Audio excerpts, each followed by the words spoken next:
Seorang siswa sekolah dasar di Medan, Sumatera Utara diduga meninggal dunia akibat dianiaya kakak kelasnya yang juga merupakan teman bermain di lingkungan tempatnya tinggal. Penganiayaan terjadi di luar sekolah, tepatnya di lingkungan tempat tinggal korban. Peristiwa itu diketahui ibu korban ketika anaknya mengeluh sakit di sekujur tubuh. Polisi telah melakukan pemeriksaan kepada sejumlah saksi, termasuk memeriksa 4 orang anak yang merupakan pelaku perundungan terhadap korban. Istilah kenakalan remaja sudah kita kenal sejak lama. Mulai dari membolos, mengutil barang, hingga tawuran. Dahulu kerap dilakukan dan masih dianggap wajar bagi sebagian orang. Namun kini tingkat kenakalan remaja sudah semakin di luar nalar dan jauh dari batas kewajaran. Seperti bullying atau perundungan hingga penghilangan nyawa.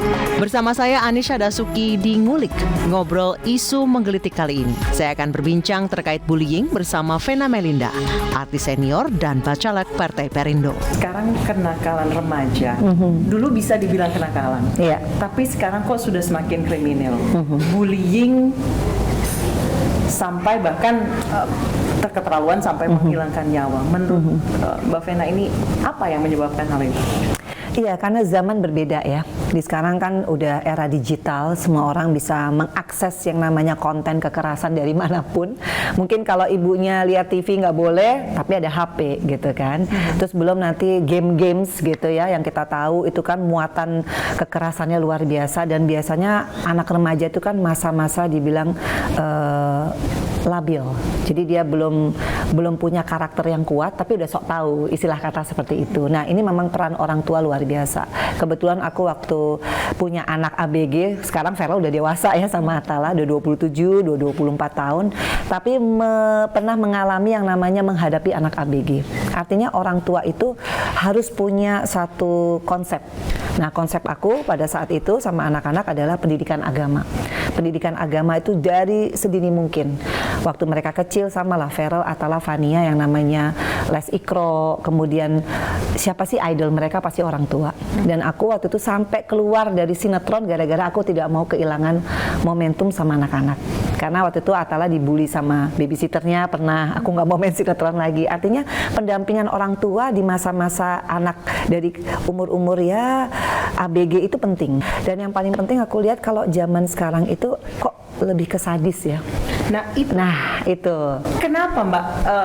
Kalau dulu mungkin ya udahlah kenakalan remaja, selesaikan di antara remaja sendiri, anak-anak nggak perlu ikut, orang tua nggak perlu ikut campur, apalagi sampai polisi. Tapi sekarang kan sudah menjurus ke kriminal ya Mbak? Iya, ya karena itu kerasnya kehidupan. Karena kalau kita lihat kan nggak usahlah kenakalan remaja. Kalau kita lihat di Jakarta aja, kita lambat jalan aja udah tin emosional. Karena situasi vibes yang ada di kota-kota besar memang seperti itu. Tapi kalau dalam hal ini kekerasan, aku pikir ya karena mereka begitu mudah mengakses dari film terutama. Dan makanya aku berpikir memang remaja itu butuh wadah. Kenapa? Kalau aku pikir sekarang remaja-remaja itu banyak sekali yang tergabung dalam satu komunitas yang akhirnya punya geng yang salah. Misalkan geng motor. Nanti dari geng motor itu mereka butuh aktualisasi diri. Siapa nih? Kalau lo pemberani, lo jadi jagoan, lo gebukin orang. Nah, dari gebukin mereka tidak bisa mengkontrol. Akhirnya bisa sampai membunuh. Karena tidak ada perhatian dari orang tua, minimnya pendidikan agama, kemudian mereka tidak punya wadah. Kan remaja itu butuh mengekspresikan diri.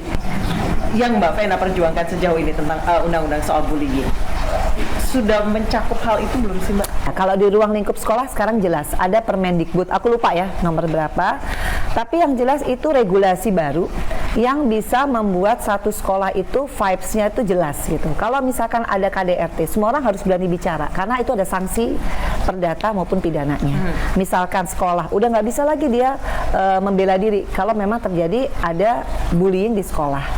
Bahwa sekarang di sekolah itu salah satunya adalah kewajibannya menaruh CCTV di ruang-ruang umum sehingga kalau terjadi ada bullying itu orang nggak bisa ngeles, itu satu.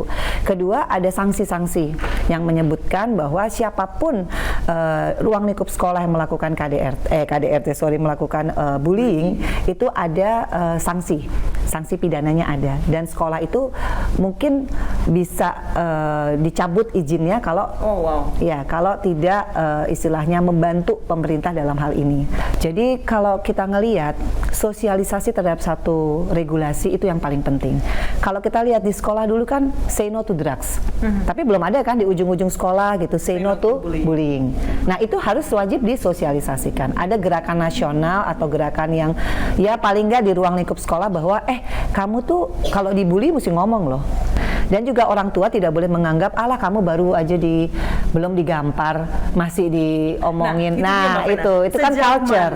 Nah orang tua harus memaklumi pertengkaran antara dua anak atau dua remaja sampai kemudian itu jadi sebuah bullying gitu, perundungan. Nah makanya ini perlu kerjasama antara sekolah dengan orang tua, di mana orang tua sendiri juga harus melihat bahwa bullying ini nggak bisa dibiarkan, even though cuma verbal. Jadi kalau orang tua yang masih menganggap nggak apa-apa kok kamu dikatain begitu aja nak, nanti lama-lama dari verbal meningkat ke fisik. Nah yang terjadi adalah pembiaran. Karena apa? Orang tuanya nggak nganggap itu serius, sehingga anak ya udahlah itu biasa. Dan jangan salah, kalau dia dibully, suatu saat dia bisa jadi pembuli juga. Nah ini yang kemarin kita perjuangkan di Komisi 10, bagaimana regulasi ini ya nggak usah jadi undang-undang gitu, tapi intinya jadi satu peraturan yang harus ada di tiap sekolah.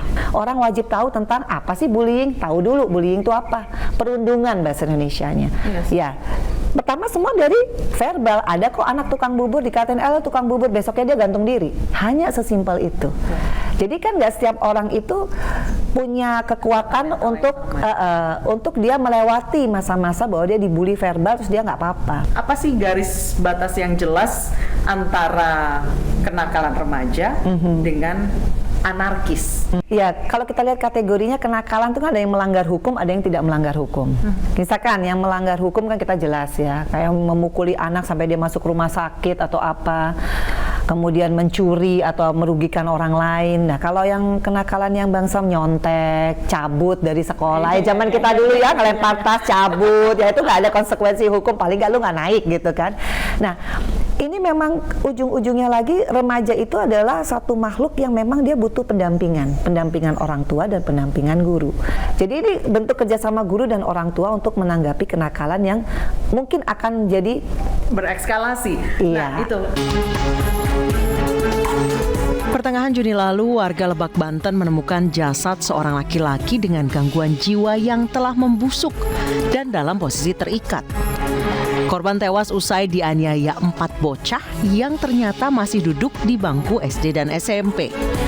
Di hadapan polisi, pelaku mengaku kesal terhadap korban karena telah melempar motor miliknya hingga rusak. Atas perbuatannya, keempat pelaku kini terancam hukuman 17 tahun penjara.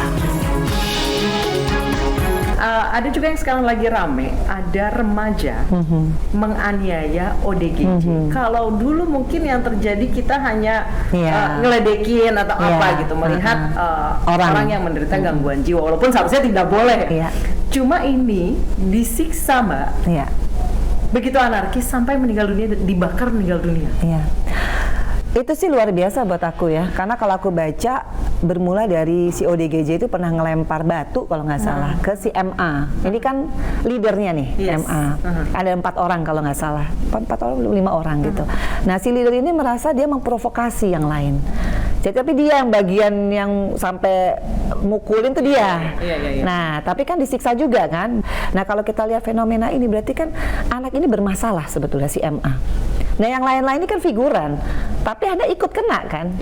Nah, jadi kalau kita ngeliat kayak begini, kita sebagai orang tua tuh wajib tahu, anak gue tuh bergaul sama siapa.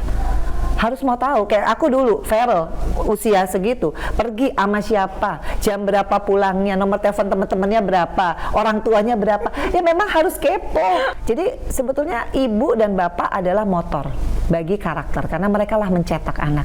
Anak lahir tuh semua tuh baik, nggak ada anak yang karakternya pembunuh. Kalau dibilang kenapa dia jiwanya keras, nggak selalu karena orang tuanya.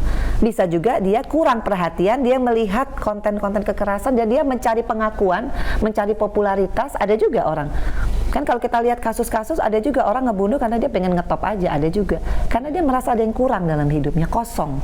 Nah jiwa-jiwa yang kosong ini tanggung jawab siapa? Kalau dia di bawah umur, ya tanggung jawab orang tua.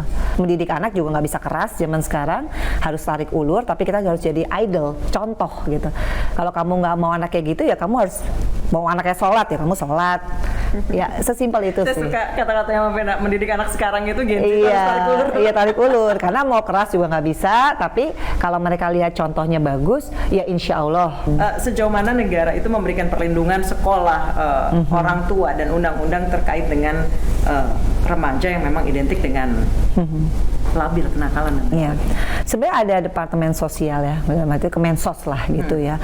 Mungkin aku ngelihat mungkin wadah kali ya, atau ruang-ruang hijau. Kalau kita lihat di luar negeri banyak sekali kan park-park gitu ya, taman-taman yang untuk mereka mengekspresikan aja, entah mereka cuma joget-joget, tiktokan, atau mereka tuh kayak main skateboard, tapi ada ruang-ruang hijau. Belum pernah kan digaungkan kota ramah remaja.